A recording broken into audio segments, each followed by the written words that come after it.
The woman with the for-sale-sign sun was burning hot over the white salt ground. The wind was dry. There were no trees, no shadows, only open land and dust. This was a place where people came to trade, to buy things, and sometimes to sell people. In the middle of that dry land, a woman sat. Her skin was soft purple, her eyes silver like the moon. Her long white hair looked like silk, falling over her shoulders. But she did not look proud or strong. She looked tired. Her face was full of sadness, her lips dry and cracked. She held a wooden sign in her hands. It said only 2 words, "For sale." 3 small children stood around her. Their faces were dirty. Their eyes were big and full of fear. They looked at people walking past them, but no one looked back. The children had small coats made of old brown cloth. Their feet were bare, touching the sharp salt. No one offered them food. No one asked why they were there. Behind the woman stood a tall figure, an armored alien with a helmet that hid his face. He did not speak, he did not move, but his hands were always close to his weapon. Some traders whispered, "She must be a prisoner," others said. "Those kids are probably stolen too." But no one cared enough to stop. People had their own problems. Why should they help a broken alien mother? But one man stopped. He was human. His clothes were dusty from travel. A small bag hung from his shoulder. He looked like a nobody, just another explorer passing through. But his eyes were different. They were soft, careful, kind. He looked at the woman, then at the children, then at the sign. He didn't say anything at first. He just stood there, looking. The woman looked back, but didn't speak.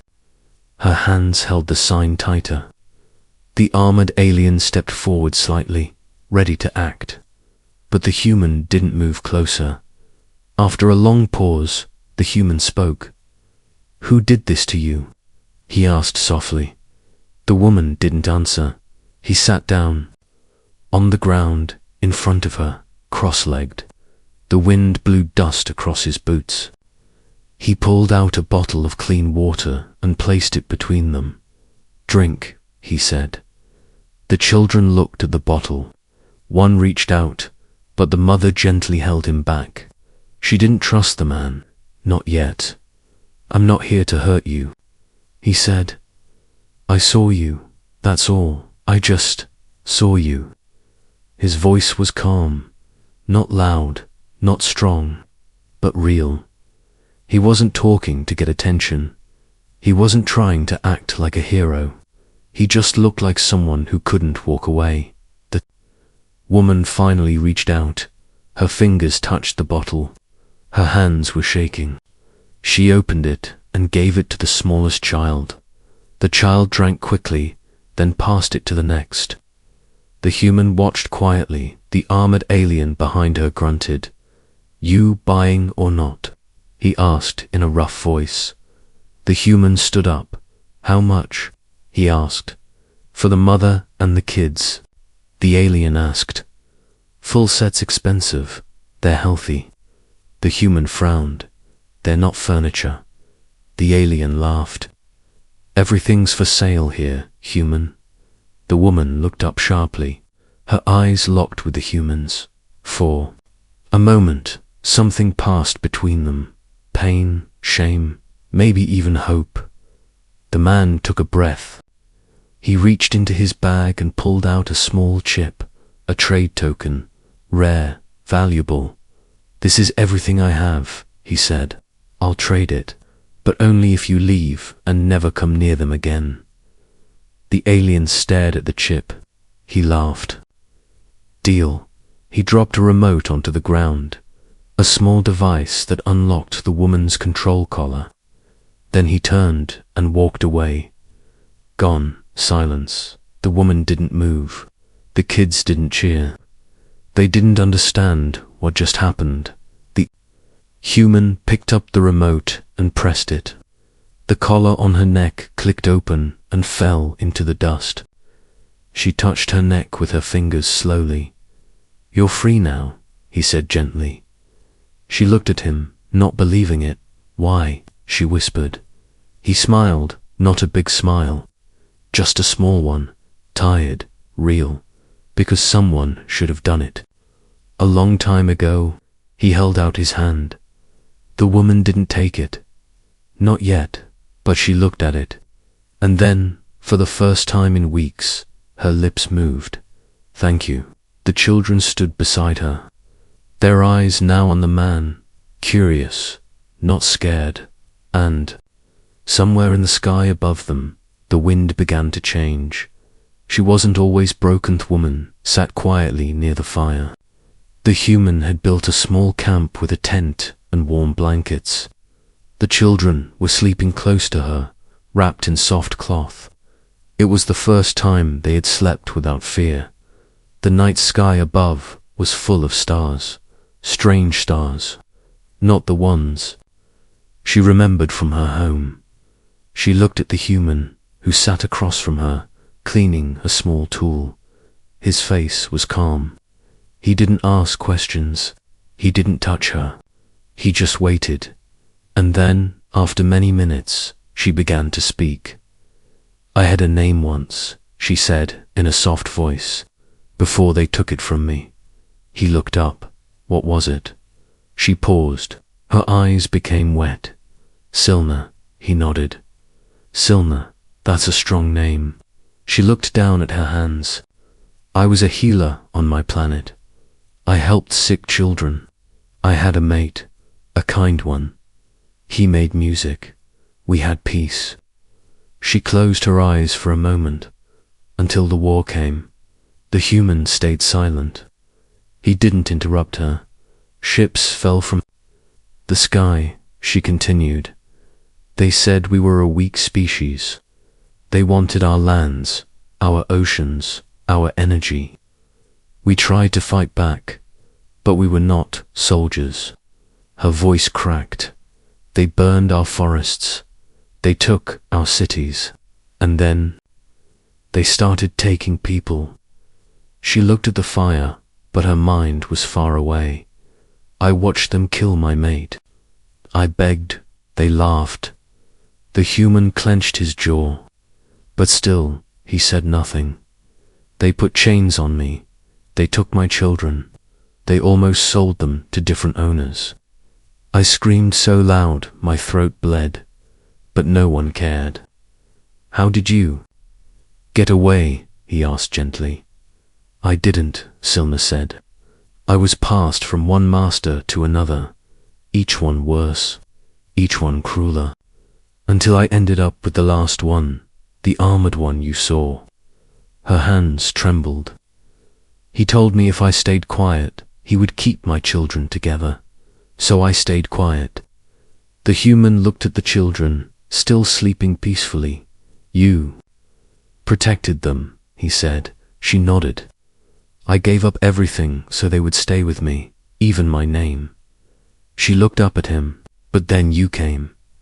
He gave a small smile. "I didn't do much." "No," she said. "You saw me." Tears rolled down her cheeks. "No one has looked at me like that in a long time, like I'm still alive." He reached into his bag and pulled out a small piece of food. Not much, just a soft bar made from earth grains. "Eat," he said. "You need strength."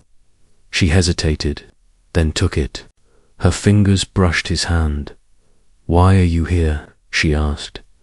"I was a soldier once," he said. "Earth sent me to fight in the outer colonies. I saw a lot of death, too much." He looked into the fire. "After the war, I walked away. I started traveling, looking for something better, for people who still had hope."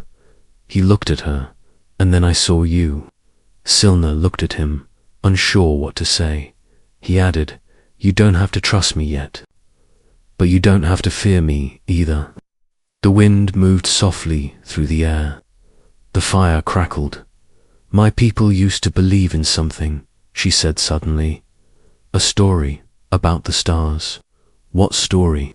That when all hope is lost, a stranger from another world would come, not to conquer, not to save, but to remind us that we still matter. He smiled again. Sounds like a good story. Silna looked at him. Maybe it was never a story. For the first time, she looked calm. Not safe, not happy, but calm. The children turned in their sleep. One of them, the youngest, whispered something in their alien tongue. He's dreaming, she said softly. What did he say? She smiled faintly. He said, Papa will keep us warm tonight. The human looked surprised. He doesn't mean, she started, but he shook his head. It's okay. He stood up and placed another blanket on the children. Swilnar looked at him closely. What's your name? She asked. He paused. Dane. She repeated it quietly. Dane. He turned to her and said, Rest. You're safe tonight. As Silna closed her eyes, a thought came to her. Something she hadn't felt in years. Hope. Why would a human care? Morning came with cold wind. The white desert was quiet again. The stars had faded, but the pain in Silna's heart had not. She opened her eyes slowly. The children were still sleeping beside her, peaceful. Her body still ached, but the fear was not as sharp today. Near the camp, Dane, the human, was boiling water over a small heat device.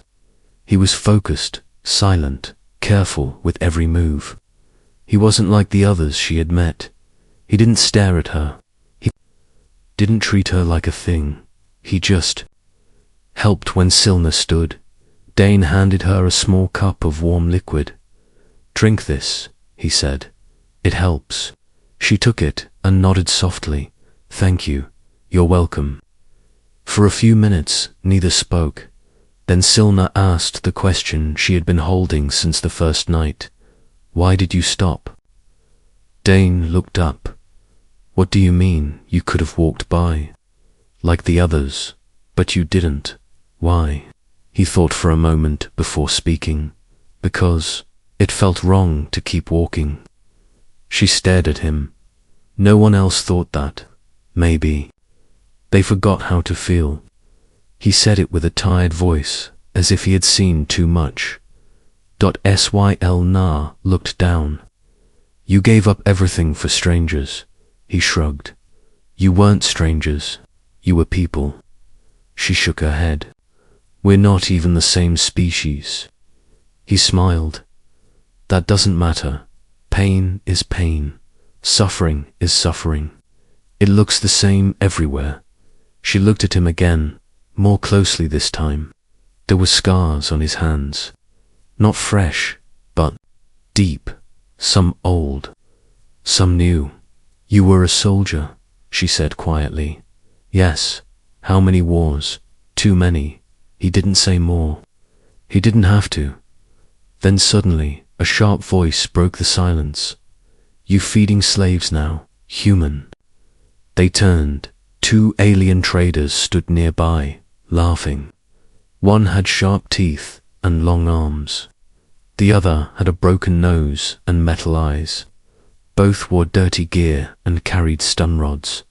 Thought Earthmen had more sense. The one with metal eyes, said. Dane stayed calm. They're not slaves.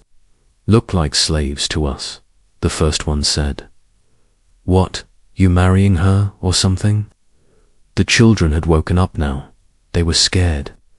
Silna moved in front of them quickly, like a shield. Dane stepped forward. Leave, he said firmly. The traders didn't move. They were testing him. You going to stop us? One asked, lifting his rod. Dane didn't reach for a weapon. He didn't shout. He just said one thing. Try it. His voice was low, steady, and full of something dangerous. Experience. The traders froze for a moment. then laughed nervously and walked away. Not worth it, one muttered. Crazy. Human. They disappeared into the desert. Syl. Na watched them go, her heart racing. You could have been killed, she whispered. Dane turned to her. So could they. She stared at him again, this time with a new feeling. Not just respect. Something deeper. You didn't even blink, she said. I've seen worse. Silna sat down, still shaking a little. The children clung to her. Where will you take us? She asked. Somewhere safe, Dane replied. A human colony near the edge of this region. They take in survivors. Families. I know the commander. Will they accept us? They'll listen to me. Silna nodded slowly. Thank you, again. He looked at her and said gently, You don't need to thank me. You don't owe me anything. Those words hit her heart. No one had ever said that to her before.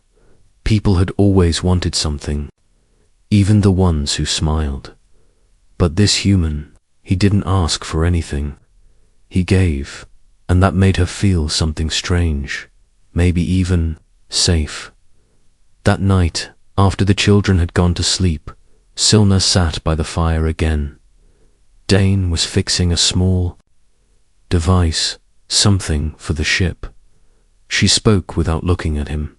You should know, they'll come for us. He looked up. Who? The ones who owned me. The slavers. They don't forget. They don't forgive. Let them come, he said. You don't understand, she said. They have weapons. Soldiers. They work with bounty hunters. We're just 2 adults and 3 children. No, he said. We're 5 lives worth fighting for. She looked at him, and her voice shook. You would fight for us. He didn't blink, double quotes, yes. And in that moment, she knew, this man, this human, wasn't a hero from a story. He was real, and he had chosen to stand by her side. Her scars told Storia's ship was small but strong. Old earth metal, with scratched paint and humming engines. It wasn't made for comfort, just survival inside. The children sat close to Silna. They were quiet, watching Dane carefully. They still didn't understand what was happening, but they knew something had changed. For the first time, their mother stood taller, straighter, like the wind didn't push her down anymore. Silna sat on a thin bed inside the back room. The door was open. Dane was fixing something near the control panel, humming softly. Her eyes moved over the walls, the ceiling. The smell of metal and dust made her feel nervous. Ships meant movement. Movement meant danger. You don't like ships? Dane asked gently, without turning around. She didn't answer. He looked at her. You've been moved a lot, haven't you? Too many times, she said. He nodded. This ship is yours too now. Not a cage, not a tool. She looked at him, with careful eyes. You say things no one else says. I mean them. He returned to his work. After a long pause, Silna spoke again. Do you know what they did to me? He looked at her, but didn't reply. He didn't want to push her. She lifted her sleeve. Thin lines ran across her arm. Not fresh, old, healed, but deep. Each one was a punishment, she said. One for speaking, one for crying, one for trying to run. Dane sat down slowly. They wanted to break my body first, she continued. Then my mind, they almost did. He looked into her eyes, but they didn't. She nodded. Because of the children, they kept me alive. She rolled up her other sleeve. More marks. You don't have to show me, Dane said softly. I want you to see. She turned slightly and lifted her hair. At the base of her neck was a small scar, barely visible, but shaped like a circle. They put a tracker inside. "Me," she said. His eyes narrowed. "Do you still have it?" She nodded. He stood up and opened a small drawer. Pulled out a tiny scanner. "May I?" he asked. She hesitated, then nodded. He moved the scanner close. It beeped once. "Still active," he said. "That's how they'll find us. Can you remove it? I've done it before." She turned away, her voice barely a whisper. "Then do it." He set up his tools. Nothing sharp, only a laser, scalpel and a cooling spray. "It will sting," he warned. "Everything already stings," she said. He worked gently. His hands were steady. The metal piece came out with a quiet click. "Done," he said. She turned to look at him. "What will you do with it?" He smiled slightly. "I'll throw it into space." She watched as he walked to the hatch and released. The tracker, it floated into the stars, far away. She exhaled deeply. For the first time in years, she felt free. "It's strange," she said. "What is? Feeling like I'm not owned anymore." Dane looked at her. "You were never anyone's property. They just lied and hurt you until you believed it." She didn't reply. Her eyes filled with tears. Not from pain, but from something else. He walked back to her and handed her a small cloth. "You're safe now," he said. "You can rest." But Silna didn't lie down. Instead, she looked at the children. "I don't want them to live with fear anymore." "They won't," Dane said. She paused. "They need someone strong. They already have someone. Me, yes. I don't feel strong." "You sat in chains and didn't give up," he said. "That's more strength than any weapon." His words touched her deeply. She wiped her eyes and nodded. Then slowly, she said something she had not said in years. "I was born in the city of Ilshba, a healer's daughter. My mother told me that stars remember every soul. What does that mean? That nothing is truly forgotten. Not kindness, not pain, not love." Dane smiled. "Then let's give the stars something worth remembering." That night, Silna sat beside her children and told them stories. Stories she thought she had forgotten. Stories of glowing trees, singing winds, and rivers that healed. Her voice was soft but strong. The children listened with wide eyes. They had never heard her speak like this before, and Dane, he sat nearby, listening to Dot. For once, the ship was not silent. They came with chainset. It was just after sunrise. The stars had faded. The ship was hidden in a small canyon, far from any trade routes. Syl was outside with her children. They were laughing, real laughter, for the first time in many suns. One of them chased a little desert bug, giggling. The wind was cool. She smiled. Inside the ship, Dane was checking the engine panel. He had built a new energy shield. Nothing fancy, but it could buy them time if something went wrong. But he didn't expect it to go wrong so soon. His wrist scanner beeped, then beeped again. Louder, incoming vessel. Fast, not human. Dane's face went cold. "Silna," he called through the cum. "Get the children inside, now." Outside, Silna heard his voice and froze. Something in his tone made her heart race. "Inside, now," she shouted to the children. The laughter stopped. The children ran. She picked up the smallest one and rushed to the ship. By the time they sealed the door, a shadow was falling over. The canyon. A sleek black ship hovered above them, not big, but fast. "Hunter class, they found us," Silna whispered. Dane moved quickly, checking weapons, closing shields, activating defenses. "How?" she asked. The track is gone, he said.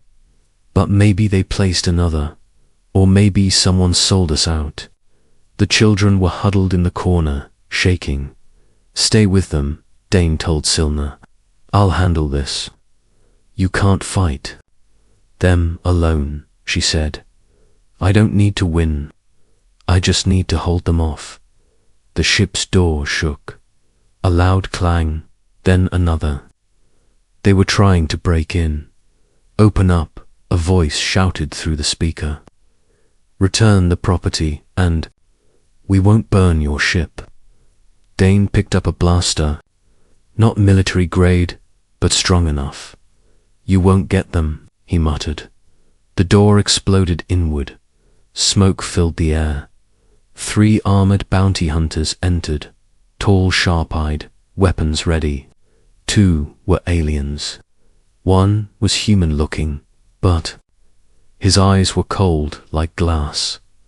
Stand down, Earthman, the leader growled. They're not yours, Dane said. They were sold legally. They're people, Dane said, not things. The leader laughed. We're not here to debate. One of the hunters moved fast, grabbing Silna by the arm. She screamed. The children cried. Dane fired. The blast hit the alien's shoulder, sending him flying back into the wall-topped chaos. Broke out, blasts, shouting, smoke, lights flashing red dot. Syl pushed the children into a back room, then turned back. The leader charged. Dane, they fought hand to hand, brutal, fast. Dane blocked it, hit, punched, got hit back. Blood ran down his cheek. Another hunter aimed at the children's room. Syl saw it. Something inside her snapped. She screamed, not in fear, but in rage, and her body lit up. Not fire, not light. Energy pure, glowing energy pulsed from her hands. The hunter froze. She lifted her hand, and the weapon flew from his grip. He tried to run, but she raised both hands, and the air shimmered around him. He screamed, then collapsed.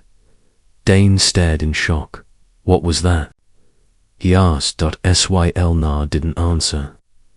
She stepped forward, face burning with power. The last hunter turned to run, but Silna's eyes glowed silver. Leave, she said. He dropped his weapon and fled. Only the leader was left. On the floor, wounded, Dane stood over him. You lost, he said. The leader spat. They'll send more, then we'll stop them too. Dane raised his weapon, but Silna touched his arm. No, she said. Let him go. He'll come back. Maybe, maybe not. But I don't want the children to see more killing. Dane lowered the weapon. The leader crawled to the door and vanished. The ship was quiet again, only the sound of breathing, the smell of smoke. The children ran to Silna and hugged her tightly. Dane sat down, blood on his hands. You have power, he said. I didn't always, she said. It was sealed after the invasion. They feared what we could do. You remembered it now, because I had to. She looked at him with soft eyes. You gave me safety. I gave you my truth. Dane smiled through the pain. You saved us. Silna nodded. Now we're even. The truth she never shared smoke had cleared. The ship was quiet again. Syl sat near Dane, cleaning the wound on his arm. The children were asleep in the next room, huddled together, their breathing soft and steady. Dane winced as the cloth touched the cut. You should have let me fight alone, he said. You would have lost, she replied, her voice calm. He looked at her, still surprised by what he saw earlier. The glowing hands, the floating weapon, the way her voice made a trained hunter freeze. How long have you had that power? he asked. She paused. Since birth, she said. Dane blinked.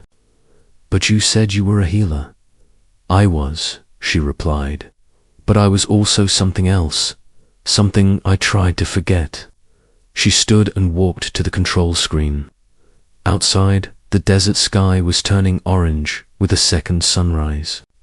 Her voice became distant. My real name is not just Silna. Dane sat up straighter. Then what is it? She turned slowly. I am Silna Desarian, daughter of a queen, last of the line of the Starlight matriarchs. Dane stared. A queen, yes. My mother ruled the valley of Ilshar. She had powers too. She taught us how to use them, not for war, but for peace, for protection, healing, balance. Then what happened? The Empire came. Her face turned cold. They feared our gifts. They sent soldiers, burned our cities. They said we were a threat. My mother died protecting our people. I was captured before the final battle. Dane stood slowly. You never told me any of this. Because, if I had, she said, you might have treated me differently. How? Like someone above you, or someone to be used. He shook his head. I would have helped anyway. I know that now, she said, but I didn't then. She walked closer to him. You were the only one who looked at me like a person, not a thing, not a symbol, just me. Dane smiled slightly. I liked you before I knew you could throw men across the room. She chuckled softly. It was the first real laugh he had heard from her. So what now? He asked. We can't stay here. She said, they'll keep coming. Do you want to hide? No, she said. I want to lead. Dane tilted his head. Lead who? The broken, the lost, the ones who were scattered like me. I can feel them, others like me. There, hiding, waiting, afraid. You want to find them, yes, and bring them back together. She looked at the door to the children's room. My people need a home again, and maybe, just maybe, the galaxy needs a new kind of leader. Dane nodded slowly. You won't be alone, he said. I'll help you. Silna looked into his eyes. Why? Because you gave me purpose again, he said. After the wars, I was just wondering, hoping for something good. He stepped closer, and I found it. There was silence for a moment, deep, full. Then Silna said something she had never said to anyone, not even her people. I want you to be with me, she said. What do you mean? Not as a soldier, not as a protector, as my partner. Dane didn't answer right away. You're a queen, he said. I'm just a human. She touched his chest gently. You're the man who saved my children, who faced bounty hunters without armor, who believed in me when I didn't believe in myself. Her voice was soft but steady. I don't care what species you are. I care what kind of heart you have. Dane looked at her hand on his chest, then at her face. You're sure? He whispered. Double quotes, yes, she said. I choose you. He smiled.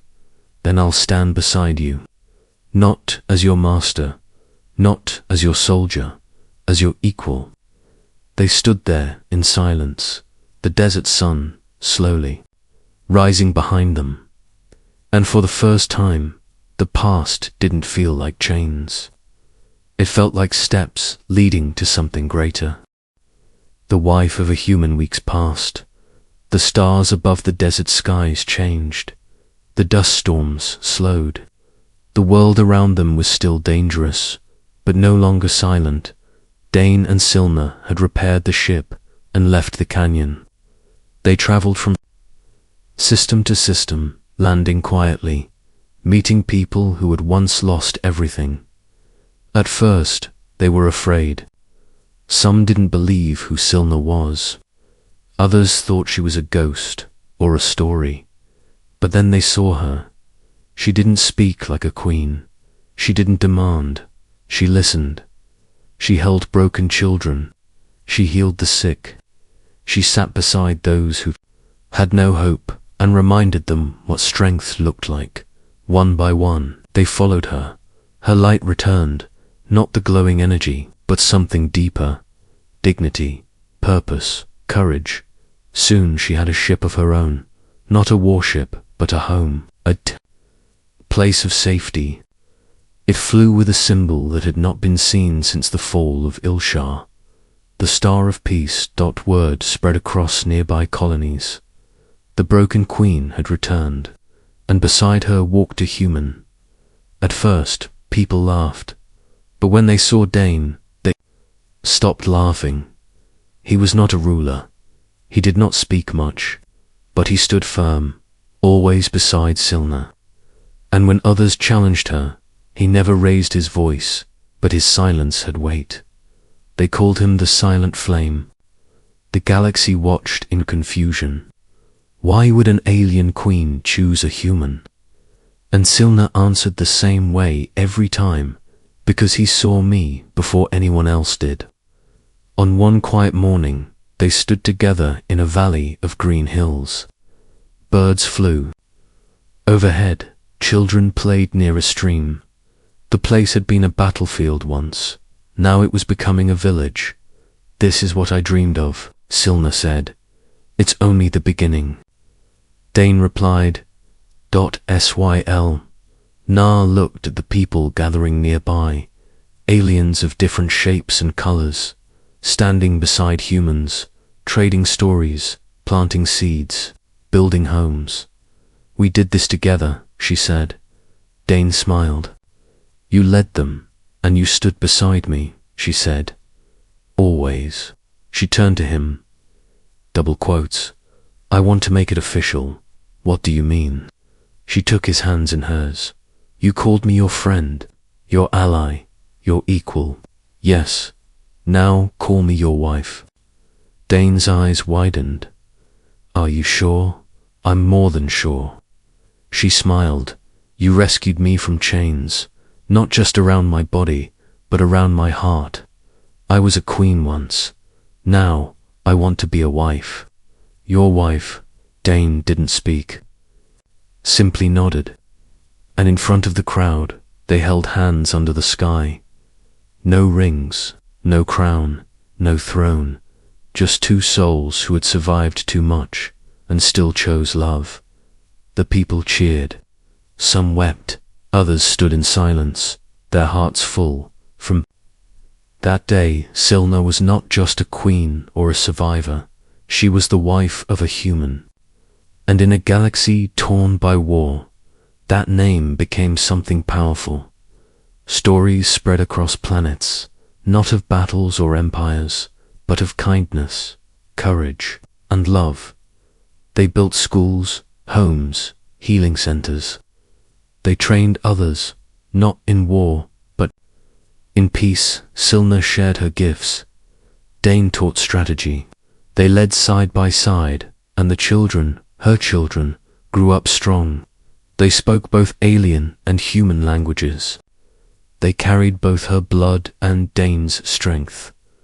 One day, one of the children asked Silna, "Why did you trust a human?" She smiled and touched the child's cheek.